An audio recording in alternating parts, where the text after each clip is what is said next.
இன்னைக்கு நம்ம கிட்ட வந்து ஒரு ஐபோன் இருக்கு. இது வந்து ஐபோன் 6X அப்படிங்கிற ஒரு மாடல். ஸோ பல்லவரஞ்சதுல தான் இட்டு வந்தோம். இது பார்த்தீங்கன்னா டிஸ்பிளே டேமேஜ் ஆயிருக்கு. அப்புறம் வெயிட்டே இல்லை, உள்ள பார்ட்ஸ் இருக்கா இல்லையான்னு கூட தெரியல. ஒரு சந்தேகத்தோடைய ரிஸ்க் எடுத்து காசு கொடுத்து அதை வாங்கிட்டு வந்திருக்கோம். இப்போ இந்த வீடியோவில் இந்த ஐஃபோனுக்கு என்ன பிரச்சனை, எதனால் பழையரும் கல்ல தூக்கி போட்டாங்க அப்படிங்கிற பிரச்சனை கண்டுபிடிச்சி இதை ஒர்க்காக வைக்கிறோம். அதுதான் இந்த வீடியோட டாஸ்க்கு. ஆல்ரெடி நம்ம சேனலில் ஐபோன் 4S அப்படிங்கிற மாடலில் வந்து ரீஸ்டோரேஷன் பண்ணியிருப்போம். இது வந்து செகண்ட் ஐஃபோன். சரி வாங்க என்ன நடக்குன்னு பார்ப்போம். ஆக்சுவலி அன்றைக்கி பல்லாவர சந்தையில் பார்த்தீங்கன்னா ஐஃபோன் 4S அதுக்கப்புறம் 6S 2 மொபைல் கிடந்துச்சு. அதில் 4S பார்த்தீங்கன்னா டிஸ்பிளே இல்லாமல் ரொம்ப மோசமாக இருந்துச்சு. இப்போ நம்ம வச்சுருக்கிற அந்த 6X தான் ஓரளவுக்கு ஓகேவாக இருந்துச்சு. அதனால தான் எட்டு வந்தோம். அந்த மார்க்கெட்டில் நம்ம நல்லா ஒர்க் ஆகிற பொருளெல்லாம் எடுக்கவே மாட்டோம். ஏன்னா அது மேபி திருட்டு பொருளாக கூட இருக்கலாம். அதனால தான் அந்த டேமேஜான பொருட்கள், ஓடாமல் கிடக்கிற பொருட்கள் அதை பார்த்து எடுப்போம். ஏன்னா இது பார்த்தாலே தெரியும் இது ஏதோ ஒர்க் ஆகிற போல், ப்ராப்ளம் போல், அதனால தான் இதை பழைய பொருட்களை தூக்கி போட்டிருக்காங்க அப்படின்ட்டு. ஸோ அப்படிப்பட்ட பொருளை தான் எட்டு வருவோம். இந்த ஃபோனும் அப்படி தான் இருக்குது. இந்த ஃபோன் வந்து வெயிட்டே இல்லை, உள்ள பேட்டரி இல்லையா இல்லை மதர் போர்டு இல்லையா அப்படின்னு தெரியல. எல்லாத்தையும் கழட்டி பார்த்து தான் தெரியும். சரி வளவலன்னு பேசாமல் இதை கலட்டுற ப்ராசஸ் ஆரம்பிச்சிட்டலாம். இந்த மாதிரி ஐஃபோனு நோக்கியா ஃபோன்லாம் பார்த்தீங்கன்னா அந்த ஸ்க்ரூ வந்து வேறு டிசைனில் கொடுத்துருப்பாங்க. இந்த மாதிரி எந்த ஒரு டிசைனோட ஸ்க்ரூவாக இருந்தாலும் சரி, இல்லை பைக்கு, காரு, லேப்டாப்பு எல்லா டிவைஸோட ஸ்க்ரூவும் கழட்டுறதுக்கு நம்மக்கிட்ட ஒரு ஸ்க்ரூ டிரைவர் கிட் இருக்குது. நான் இது முன்னாடி வீடியோலாம் போட்டிருப்பேன். நிறைய பேர் வந்து லிங்க் கேட்டிங்க, ப்ராடக்ட் லிங்க் கொடுக்குறோம், இது எங்கே வாங்கினேன் அப்படி இப்படின்ட்டு. ஸோ நான் வந்து ஃப்ளிப்கார்ட்டில் தான் வாங்கினேன். இந்த ஸ்க்ரூ டிரைவர் கிட்டோட லிங்க் வந்து நான் இந்த வீடியோட ப்ராடக்ட்லேயும் டிஸ்கிரிப்ஷனில் நான் ஆட் பண்ணுறேன். தேவைப்பட்ட அது மூலமாக வாங்கிக்கோங்க, ஓகேவா? அப்புறம் இன்னொரு முக்கியமான விஷயம், அந்த ஐஃபோனுக்கு நம்ம சார்ஜ் போட்டு அந்த சார்ஜிங் போர்ட்டெல்லாம் கரெக்டாக ஒர்க் ஆகும்னு செக் பண்ணி பார்க்கணும். ஆனால் அந்த ஐஃபோனுக்கு பார்த்தீங்கன்னா டிஃப்ரெண்டான பின் கொடுத்துருப்பாங்க. இப்போ வர ஐஃபோனுக்கு வந்து டைப் சி கொடுக்குறாங்க. முன்னாடிலாம் பார்த்தீங்கன்னா லைட்னிங் கேபிள் இருந்துச்சு. ஸோ அதுக்காக நம்ம ஒரு கன்வெர்ட்டர் வச்சுருக்கிறோம். ஸோ பவர் பேங்க் மூலமாக இந்த ஃபோனுக்கு நம்ம சார்ஜ் போட்டு அது மூலமாக நம்ம பவர் சப்ளை கொடுத்து இந்த ஐஃபோனை ஆன் ஆக வைக்கலாம். பட் அது எல்லாத்தையும் ட்ரை பண்ணுறதுக்கு முன்னாடி ஃபஸ்ட்டு இந்த ஐஃபோனை கழட்டி பார்க்கணும், உள்ளே என்னென்ன பார்ட்ஸ் இருக்குது இல்லைன்ட்டு. ஸோ ரொம்பவே கேர்ஃபுல்லாக கழட்டினதுக்கப்புறம் உள்ளே பார்த்தீங்கன்னா வெறும் டப்பா தாங்க இருக்குது. முக்கியமான அந்த பேட்டரி காணும், அப்புறம் டிஸ்பிளேக்கான ஸ்டிப்புக்கு இப்போல்லாம் பிடுங்கிட்டு வருது. நல்ல வேலை மதர் போர்டையாச்சும் விட்டு வச்சாங்களே, அதுலேயே என்னென்ன ஃபால்ட் இருக்குன்னு தெரில. மேலே அந்த இதை கூட காணும், இது லவுட் ஸ்பீக்கர் இருக்குங்களா, அதை கூட காணும். ஆனால் இதில் ஸ்டிப்பெல்லாம் பார்த்தீங்கன்னா 4-5 ஸ்டிப்பு இருக்குது.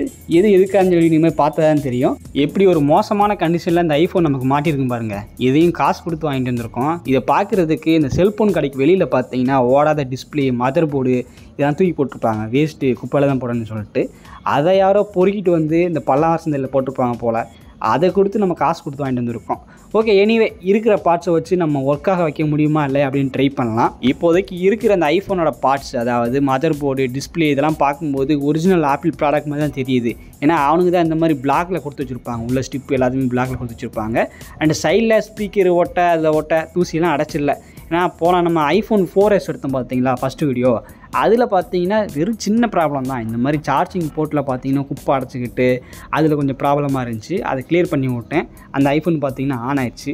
ஆனால் இதில் பார்த்தீங்கன்னா அந்தளவுக்கு பிரச்சனை இல்லை, சார்ஜிங் போர்ட்டில் பிரச்சனை இல்லை. நமக்கு மெயின் பிரச்சனையே உள்ளுக்குள்ளே தான், பேட்டரியும் அந்த போர்டும் தான். இதில் முக்கியமான பேட்டரியை காணும், அதுக்கப்புறம் நிறைய பொருட்களை காணும். ஆனால் அந்த சைடில் அப்பீரன்ஸ்க்காக பாருங்களேன், சிம் எஜெக்டரு அது எல்லாத்தையுமே உள்ளே செட்டப் பண்ணி வச்சுருக்காங்க.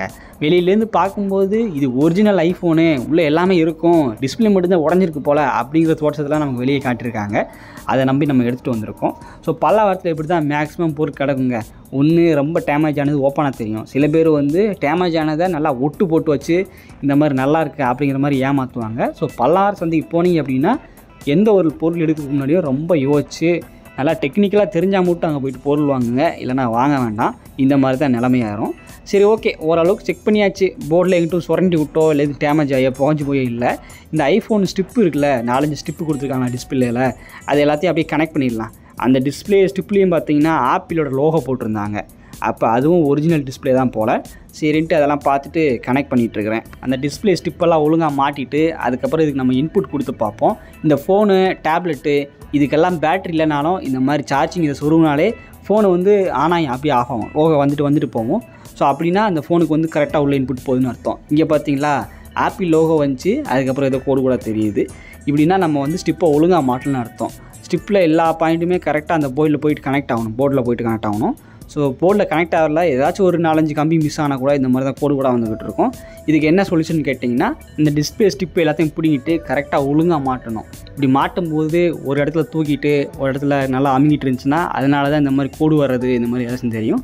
ஆனாலும் பாருங்களேன், ஃபோனே இந்த மாதிரி மோசமான கண்டிஷனில் இருக்குது. ஆனால் இதுக்கு சார்ஜ் போட்டோம்னா மதர் போர்டுக்கு இன்புட் போயிட்டு நமக்கு ஆப்பிள் லோகோ வந்துச்சு. அப்போ மதர் போர்டில் மேஜரான டேமேஜ் இல்லை போல்.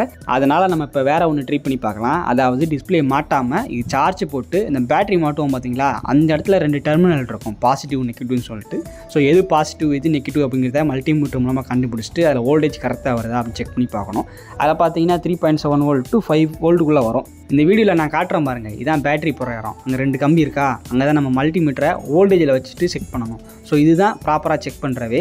ஸோ உங்களுக்கு மல்டிமீட்டர் எப்படி யூஸ் பண்ணுன்னு தெரியல, ப்ராக்டிக்கலாக எப்படி யூஸ் பண்ணணும்னு சொல்லிட்டு ஏதாச்சும் வீடியோ போடுங்க அப்படின்னு கேட்டிங்கன்னா நம்ம சேனலில் ஆல்ரெடி போட்டிருக்கோம். அதுக்கான லிங்க்கும் நான் கார்டில் ஆட் பண்ணுறோம். ஓகேவா? சரி, இங்கே பார்த்தீங்கன்னா நமக்கு மல்டிமீட்டர் மூலமாக செக் பண்ணது ஓகேவாயிருச்சு. அதாவது ஐஃபோனோட அந்த பேட்டரி மாட்டோம்ல, அங்கேருந்து 4 வோல்ட் வந்துக்கிட்டு இருக்குது. அப்போ பேட்டரி போட்டோம்னா பேட்டரிக்கு நல்லா சார்ஜ் போகும், எல்லாமே கரெக்டாக தான் ஒர்க் ஆகும் போல். மதர் போர்டு நல்லா ஒர்க் ஆகிற கண்டிஷனில் தான் இருக்குது. இப்போ இதை வந்து நம்ம ஸ்டிப்பை கரெக்டாக மாட்டிட்டு வீட்டுக்குள்ளே போய்ட்டு செக் பண்ணி பார்ப்போம். ஏன்னா நான் இப்போ வெளியே வச்சுருக்கிறேன், அது வந்து உங்களுக்கு கேமராவில் கரெக்டாக தெரியாது ஃபோன் என்ன ஆன் ஆகுது என்னன்ட்டு. ஸோ அதனால் வீட்டுக்கு போயிட்டு இதை வந்து நான் செட் பண்ணி காட்டுறேன். ரகளைகள் ஆரம்பம். திரும்ப ஒருக்கா சொல்லிக்கிறேன், இந்த ஆப்பிள் டிவைஸ்னு மட்டும் இல்லை, எந்த ஒரு டிவைஸாக இருந்தாலும் அந்த டிஸ்பிளேக்கான ஸ்டிப்பு, பேட்டரி ஸ்டிப்பு, அது எல்லாத்தையும் ஒழுங்காக போட்டால் தான் அதுக்கான இன்புட் கரெக்டாக உள்ளே போயிட்டு அது நல்லா ஒர்க் ஆகும். ஸோ இதுக்கு முன்னாடி பார்த்தீங்கன்னா டிஸ்பிளே ஸ்டிப்பை நம்ம ஒழுங்காக மாட்டல போல், கோடு கூட வந்துட்டு ஒரு மாதிரி பிளர் அடிக்கிற மாதிரி வந்துட்டு இருந்துச்சு. ஸோ இப்போ நல்லா அழுத்தி நல்லா டைட்டாக பூட்டியாச்சு. இப்போ வந்து நம்ம இன்புட் சப்ளை கொடுத்து பார்ப்போம்.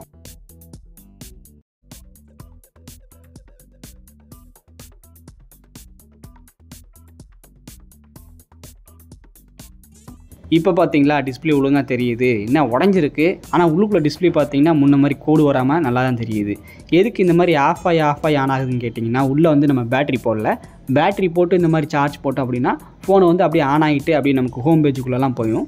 ஸோ இப்போ பேட்டரி போட்டு செக் பண்ணி பார்க்கலாம். ஆனால் நம்மக்கிட்ட பேட்டரி இல்லையே, எப்படி நீ இன்புட் கொடுக்க போகிறேன்னு கேட்டிங்கன்னா ஒன்றும் பிரச்சனை கிடையாது. அந்த பவர் பேங்க் இருக்குது பார்த்தீங்களா, பவர் பேங்க்லேருந்து வர இன்புட்டை டேரெக்டாக நம்ம பேட்டரியில் கொடுப்போம். இப்போ வந்து நம்ம சார்ஜிங் போர்ட்டில் தான் கொடுத்து பார்த்தோம். ஸோ சார்ஜிங் போர்ட்டில் கொடுக்காம டேரெக்டாக அந்த பேட்டரி போகிற 2 கம்பியை கண்டுபிடிச்சோம் பார்த்தீங்கன்னா மல்டிமீட்டர் மூலமாக, அது அங்கே வந்து நம்ம அந்த பாசிட்டிவ் நெகட்டிவ் வச்சு பவர் பட்டன் அழுத்தி விட்டால் போதும், நமக்கு வந்து ஃபோன் ஆன் ஆகிரும். ஃபோன் வந்து நல்லா ஒர்க் ஆகிற கண்டிஷனில் இருந்தால் மட்டும்தான் ஆன் ஆகும், அது வேறு விஷயம். பட் இந்த மாதிரி செக் பண்ணி பார்க்கலாம். ஏதாச்சும் ஒரு ஃபோனுக்கு வந்து உங்கள்கிட்ட பேட்டரி இல்லை, அது எப்படி செக் பண்ணி பார்க்குறதுன்னு கேட்டிங்கன்னா இந்த மாதிரி பாசிட்டிவ் நெகட்டிவ் கொடுக்கணும். நீங்கள் வந்து மொபைல் சார்ஜர் மூலமாகவோ இல்லை தான் இந்த மாதிரி பவர் பேங்க் மூலமாக கொடுக்கலாம். ஏன்னா அதில் வந்து 3.7 வோல்ட் to 5 வோல்ட்டுக்குள்ளே வந்துகிட்டு இருக்கும். அது வந்து இந்த மாதிரி டிவைஸஸுக்கு போதுமானது. இந்த மாதிரி இந்த ஃபோனுக்கு நம்ம இன்புட் கொடுத்து பவர் பட்டன் ஆன் பண்ணி பார்த்தா இங்கே பார்த்தீங்களா ஐஃபோன் நமக்கு ஆன் ஆயிடுச்சு. நல்லா பார்த்தீங்கன்னா தெரியும், பவர் பேங்க்லேருந்து வர்ற அந்த பாசிட்டிவ் நெகட்டிவ் அதை வந்து டேரெக்டாக நான் பேட்டரியோட இடத்துல மாட்டியிருக்கிறேன். ஸோ கொஞ்சம் நேரம் வெயிட் பண்ணி பார்க்கலாம், ஃபோன் வந்து முன்ன மாதிரி ஆஃப் ஆகுதா இல்லை ஹீட் ஆகுதா என்ன பிரச்சனை இருக்கான்னு அப்படியே வெயிட் பண்ணி பார்த்தா தான் தெரியும். இங்கே பாருங்கள், நான் கூட ஆஃப் ஆயிரும் இல்லை ஒர்க் ஆகாமல் போயிடும்னு நினச்சேன். பார்த்தா ஹோம் பேஜுக்குள்ளே வந்துருச்சு. இங்கே பாருங்கள், ஹிந்தியில் காட்டுறது, லாங்குவேஜ் செலக்ட் பண்ண சொல்லுதோ. ஓகே, அப்படி இழுத்து விட்டு பார்த்தா நமக்கு பாஸ்வேர்டு கேட்குதுங்க. அதான் எனக்கு ஒன்றும் புரியலை. அப்போ இந்த ஃபோனில் ஏதோ ஃபால்ட்டாக இருக்குது போல், அநேகமாக பேட்டரியோட ஃபால்ட்டாக தான் இருக்கும். அதனால் இந்த ஃபோனை அப்படியே பழைய இரும்புகளை தூக்கி போட்டாங்க போல், பாஸ்வேர்டோட போட்டிருக்காங்க. நான் 4-5 பாஸ்வேர்டு போட்டு பார்த்தேன், ஆனால் ஐஃபோன் பார்த்தீங்கன்னா லாக் ஆயிடுச்சு. அதாவது நீங்கள் தப்பாக பாஸ்வேர்டு போட்டிங்கன்னா உங்கள் ஐஃபோனை வந்து டிசபிள் ஆகிரும், கொஞ்சம் நேரத்துக்கு எதுவுமே பண்ண முடியாது. ஸோ இந்த மாதிரி ஒரு பேட்டர்னை வந்து ஐஃபோனில் வச்சுருப்பாங்க, அதனால தான் இப்படி காட்டுது. இப்போ இந்த ஆப்பிள் லாக்கை வந்து அன்லாக் பண்ண முடியாது அப்படின்னு கேட்டிங்கன்னா இதுக்கு வந்து நம்ம சாஃப்ட்வேர் மூலமாக தான் பண்ண முடியும், அதுக்கும் பார்த்திங்கன்னா செலவாகும். ஸோ அப்போ இந்த ஃபோனுக்கு வந்து நம்ம பேட்டரி போடணும், அதுக்கப்புறம் அந்த அன்லாக் பண்ணணும், டிஸ்பிளே வேறு உடஞ்சிருக்கு, இதெல்லாம் பார்க்கணும் அப்படின்னாலே நமக்கு காசு நல்லா பிடிங்கிட்டு விட்டுருவாங்க. இருந்தாலும் நீங்கள் வந்து சும்மா இருக்க மாட்டீங்க, என்னடா ரீஸ்டோரேஷன் போட்ட இப்போயே மூடி வைக்கிற அப்படின்னு கேட்டு கமெண்ட்டில் என்னை கழுவி ஊற்றிட்டு இருப்பீங்க.